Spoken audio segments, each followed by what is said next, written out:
guys, nagpapahinga ngayon ang asawa ko dahil maaga yan nagigising. Ako naman ay nagpa-plancha para sa susuot ng graduation. At ayusan ko na rin ang anak ko para sa graduation din niya. Ayaw yan na nilalagyan ng kung ano-ano, kaya ganyang itsura niya. Nagreklamo nga na nilalagyan ko siya ng lipstick na nakanganga lang dahil ayaw niya kung ano nilalagay kalorito sa mukha niya. Ako naman inis na inis diyan at hindi ko ma-perfect yung paglalagay ng lipstick sa labi niya. Tingnan mo, nakanganga pa. At binura ko na nga rin lang yan dahil naiinis ako sa kanya. Dahil ayaw nga niya pinaglalagyan siya. Ako naman gusto ko sana maganda siya tingnan sa girl. At ito na nga yung plinansya ko kanina. At naisuot na rin ng anak ko yung uniform niya. At ito na nga, papunta na kami kung saan lugar magmamarcha siya. At hindi kami magkasya dyan sa tricycle kaya ka natatawa. At ihatid na kami ni mamang drive. At pagdating doon sa lugar, ayan, lakas-lakas ng ulan. May kasama pa yung kulog at kidlat. Kaya mga nakatayo na lang yung tao sa sobrang lakas ng ulan. Ay, nakapayong pa kami.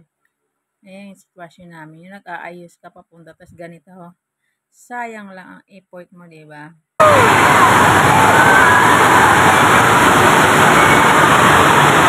Sayang naman! At tumigil na nga ang ulan at paggabi na, ayan, bumalik na naman yung mga graduate sa upuan nila para tapusin yung program dahil naputol kanina dahil nawala ng ilaw. At ito, bumalik na rin.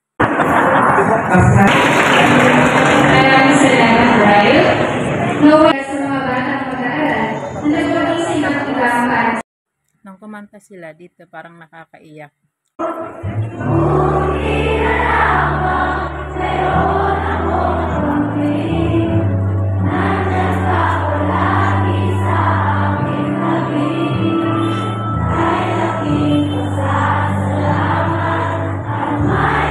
Habang kumakanta sila, naiiyak ako dito. Nakakaiyak talaga yung lyrics ng pasasalamat. At dito nila binigay yung mga bulaklak sa mga nanay nila at saka sulat. Pero yung anak ko, bulaklak lang, wala akong nabasang sulat. Tinapon siguro ng bata na to. Excited pa naman ako mabasa kung ano yung mga hinain niya. Pero okay lang, kawala yung sulat. Ang importante, nakatapos na yung anak ko sa elementary. At ito na nga, nakarasan naman kami ng 6 na taon. Salamat sa Diyos at nakatapos na naman ang anak ko kahit sa elementarya lang. Good luck! At first time ko nga pala umattend ng graduation ng anak ko dahil yung panganay ko hindi yan naka-attend ng graduation dahil lockdown noon. Sa TV lang sila graduate. Hindi mo may paliwanag yung saya ng umattend ka ng graduation ng anak mo kahit na kung sa mababang paaralan pa lang siya nakatapos. Paano pa kaya kung college na at mag-march?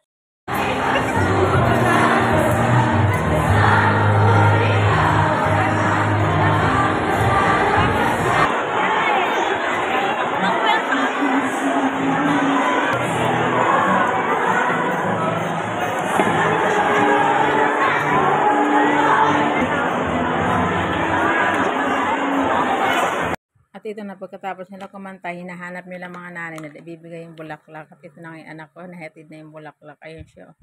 Napakalaki niyan. At ito ang pinakamalupit. Ito ang itsura ko bago ang graduation. Pagkatapos ng graduation, ito